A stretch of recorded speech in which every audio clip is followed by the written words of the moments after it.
dobre, welcome to Poland. Today is my second day in Gdansk and I've come to find the main train station to see if I can get to Malbork Castle.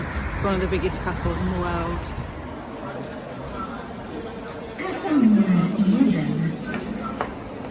Okay, so it was really easy to get train tickets here in Gdansk. They all spoke excellent English. I've got my ticket here and she's even highlighted like exactly what time I'm going and what platform to go on and everything. So it's really easy. You can also go to Gdansk and Sopot from the main train station, so I really recommend getting the train in Gdansk. It's about a 15 to 20 minute walk from Malbork station to Malbork Castle, or you can just jump in a taxi.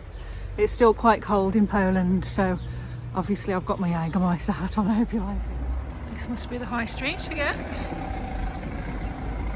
So when you come out the station, you go right, cross over the main road, and then walk down the main high street, and just keep going until you get to the castle. Entrance ticket was 45 zloty, which is about £9. You can see that the weather's brightened up lovely for the photos, which means I'll be able to take my hat off. Sorry for the hat hair.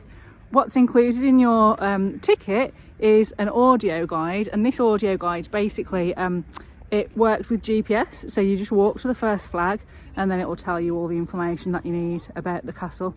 I'll just turn this round and show you what's behind me.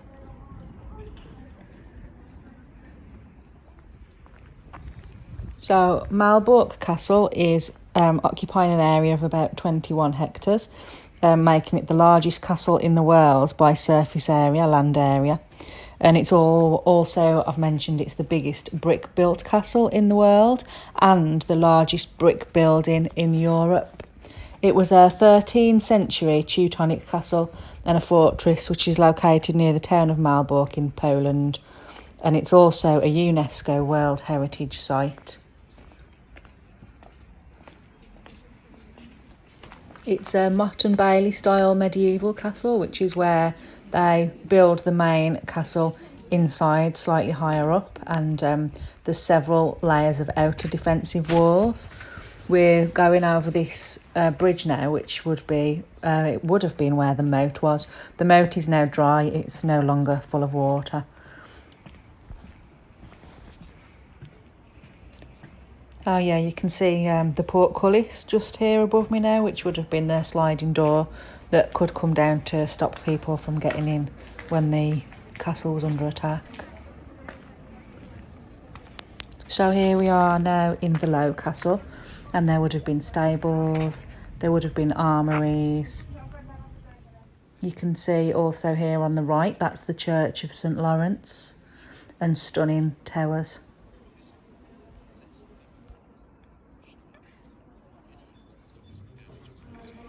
Very exciting bit now because we're heading straight into the main courtyard of the inner castle.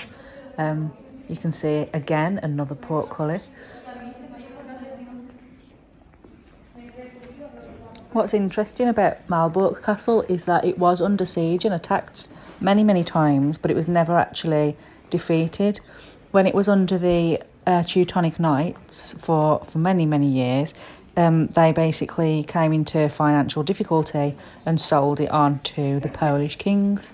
So it was actually the Polish king's residence for many years, from I think around the 1400s and onwards.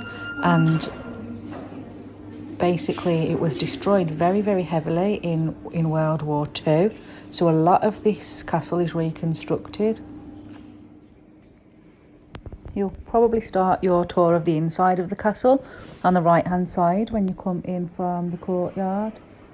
And again, the more modern furniture, it could have been the king's servants and officials who worked with the king. You'll see some really fantastic stained glass windows as well. A lot of the stained glass windows are based on Christianity, so Christian concepts of healing and clothing the poor. And look for the detail in the pillars as well, for different battles.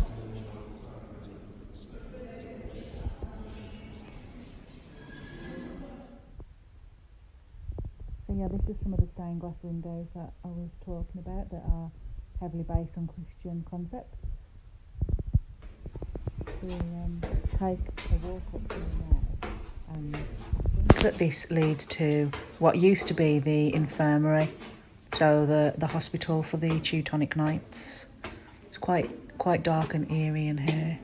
They've actually made a lot of this section into a museum so that you can learn about the Teutonic Knights and the history of the castle.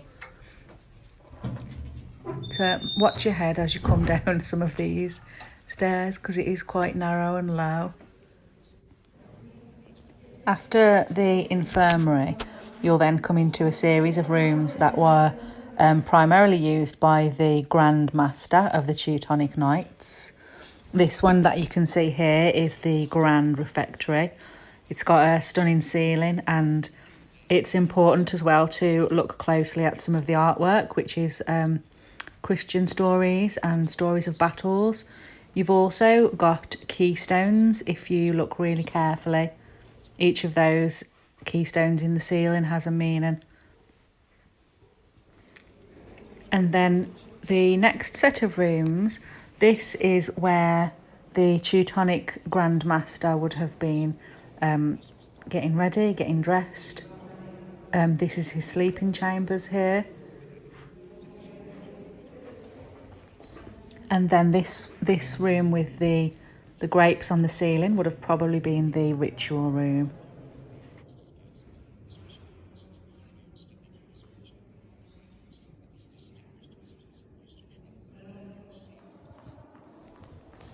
Walking down this corridor now, you'll be able to see a font on the right hand side for ritual washing. And then as we turn around the corner, we're going to come into a series of welcome rooms for the night's visitors. So this one is the summer refectory, which was built with large stained glass windows that would let a lot of light in during the summer months. What's interesting about this room is that there's a cannonball lodged in one of the walls, which could well have been left over from the battle in 1410 when it was under siege.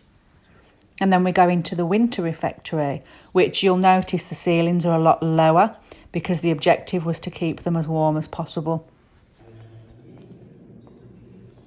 A lot of the heating in this part of the castle was a Roman heating system where heat came up from a hypercaust, which was an underfloor space or vent that would come up from below.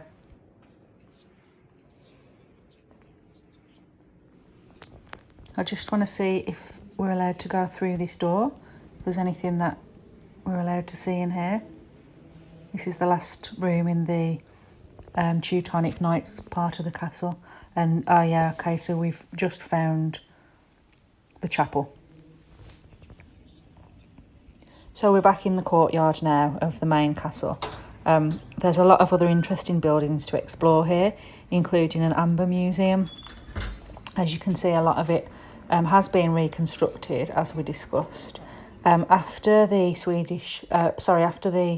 Polish kings, it was then under Swedish forces in 1626 and 1629. After that, it went to the Prussian Empire, and then after that, it was the rise of Adolf Hitler. And this castle was actually used as a pilgrimage for the Hitler Youth and the League of German Girls. And then it was so heavily destroyed during World War II, over 50% of the castle was completely destroyed. So the rebuilding has been going on since about 1962, directly after a fire in 1959, which caused even more damage after the war. But despite the extensive reconstruction, you can see how amazingly beautiful the castle is.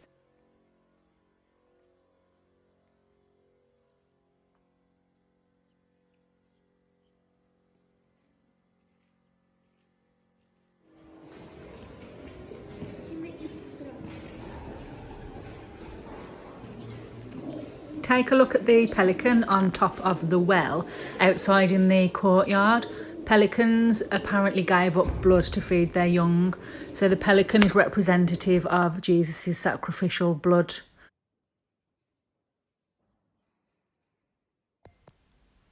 Here we are now in one of the important meeting rooms in the high part of the castle. So the next room after that we come to is the church, the most important building. And either side of the church is probably the most best preserved part of the entire castle. It shows the wise virgins who brought things to the wedding, and it basically represents turning to Jesus or turning away from Jesus on the other side. And then inside you can see that the church has suffered quite a lot of bombing and deterioration, but they've restored what they can.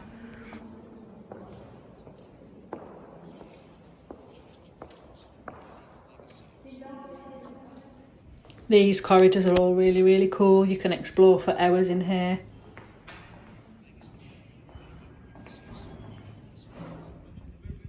If you're wondering whether it's worth a visit to Malbork Castle, it absolutely is. This is one of the best castles I've found in my life. You need to spend at least 3 or 4 hours here if possible. The audio guide lasts for about 3 hours. Thanks for stopping by, and don't forget to subscribe to my channel for my next adventure.